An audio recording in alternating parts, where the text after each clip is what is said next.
Well, buen camino there, pilgrims. I am Jeremiah Gibbs. I'm your Camino guide. Today, I want to bring to you 6 life lessons that I've learned along the Camino. I've had the opportunity to take over 100 pilgrims on Camino de Santiago over the years. And today, I'm going to bring to you 6 life lessons that I've learned both for my own pilgrimages and for those of others. Stay tuned. I hope that you'll find this valuable. First life lesson I would say is that if the first thing you have to do is take your first step, and then you've got to take another step. And that's going to be true of everything that I've learned. I've been quite successful as a professional and quite successful in being able to lead people on pilgrimage without injury and things like that. And what I've learned over and over again is that sometimes that first step is really challenging to take. Sometimes it's hard to be able to get motivated to know where to begin, what to do with any kind of a project in our life, whatever that is, whether that's a relationship that we're starting or work project that we're starting or anything in our life that's really meaningful and significant and difficult. The most important thing is that we just go ahead and take that first step. Sometimes when we're on Camino de Santiago, especially in the morning after your day 2 or day 3, when the body's hurting and we're not sure about what it is that we're out here doing it all along Camino, it really just takes that first step to kind of get us moving, to get our action, to get us in action, and then to be able to take additional step. And as we build those up over time, we find out that we reach our destination before we even realize that we've gotten very far. And so, first life lesson: take your first step and then take another.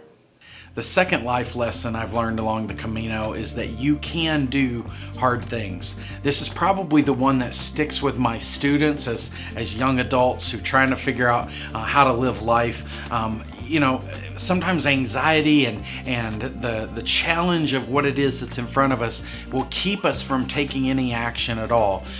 It's when we do hard things, and especially when we walk something like Camino de Santiago, the physical challenges on our body, the emotional and mental challenges, all those things stack up, I think. And when you begin to do it and you actually accomplish something challenging, accomplish something hard, then you know that you can do a hard thing again.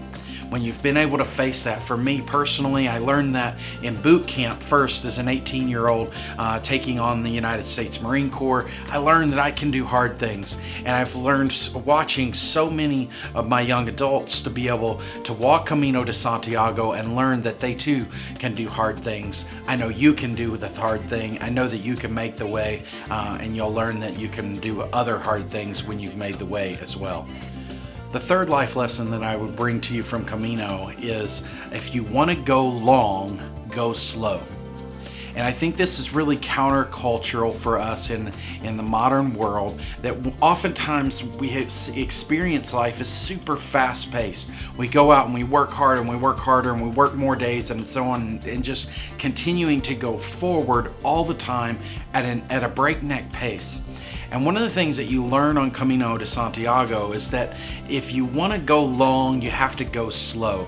The difference, for example, for me, and everybody's body's a little different, but the difference for me between walking 3 miles an hour and walking 3.5 miles an hour will be the difference between injuries, blisters, exhaustion, all kinds of things. So if you want to go long, you go slow.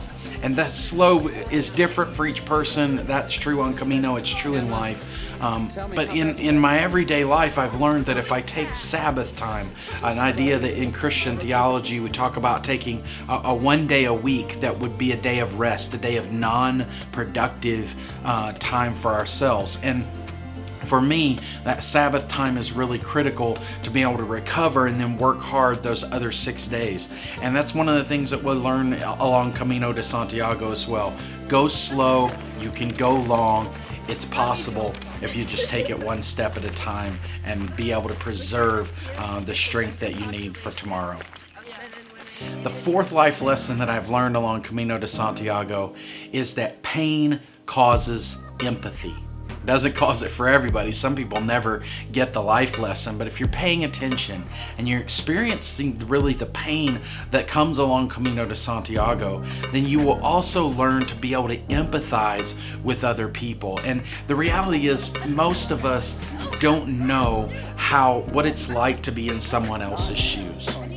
I think I hear this the most when I hear people talk about those who are experiencing depression, or maybe those who are experiencing addictions, these kind of mental health challenges, and they just can't get it. Why don't they just make the right choice? Why don't they just get up and do another day? And they don't understand the ways that depression can cripple someone. They don't understand the ways that addiction can shape every choice that that person makes. And so they lack the empathy to be able to relate to someone who's having a set of experiences different than their own.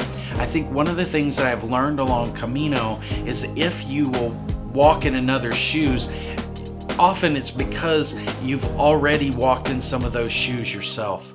And along Camino, I learned that each day my feet hurt, my back hurts, I'm exhausted. I understand what it means to be tired or frustrated with another. And because of the challenges, the physical challenges, the social challenges that come along with walking Camino, it's really easy then to learn to be empathetic with somebody else that's having some of those same challenges. And so I really think that that's an important life lesson learned from Camino.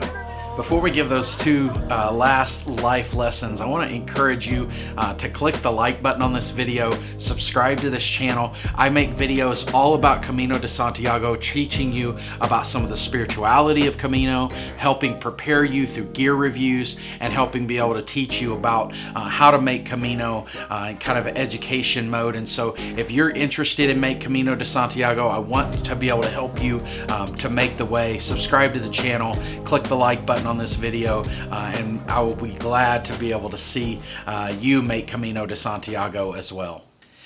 The fifth life lesson that I've learned along the Camino is that you have to choose joy, you have to choose gratitude, you have to choose beauty. You know, it's interesting, especially on that beauty thing. Some people talk about Spain as being a rundown country or being a boring place or something like that, and others see this remarkable beauty in the way of St. James. Others will talk about the great joy that they have on Camino de Santiago, and others will talk about the great pain that they have. And certainly there are different experiences of the way for every person, just like there are different experiences of life for every person. But what I've learned is that oftentimes we really do get to choose whether we're going to pay attention to the joy that we found, whether we're going to pay attention to the beauty around us, whether we're going to pay attention to the things that we have to be thankful for as we make the way. You get to choose joy. You get to choose beauty. That optimism really is all the thing that matters most in our experience of life. And so choose joy, choose beauty, and learn to do that along the way of St. James. And the sixth life lesson that I've learned along Camino is one that I know my students and those who have walked with me will be tired of hearing, but I often say that life is like the Camino. You know, really, the only difference between Camino de Santiago and our everyday life is that we pack a whole lot of experiences into a short period of time along the way as we take on new challenges, new environments, new people. We jam a lot of maturity and life experience into a really short period of time, but the reality is life doesn't begin and end on Camino, and Camino doesn't begin and end when you start and stop walking. This journey, this pilgrimage of life is really about all of our life. And so even though you're going to start walking on a certain day and you're going to stop walking on a certain day, the life lessons, the experience of the way is only just beginning when the walking is over. If you like this video, I hope you'll click this video that talks about the 5 reasons to walk Camino de Santiago. Buen Camino, pilgrims.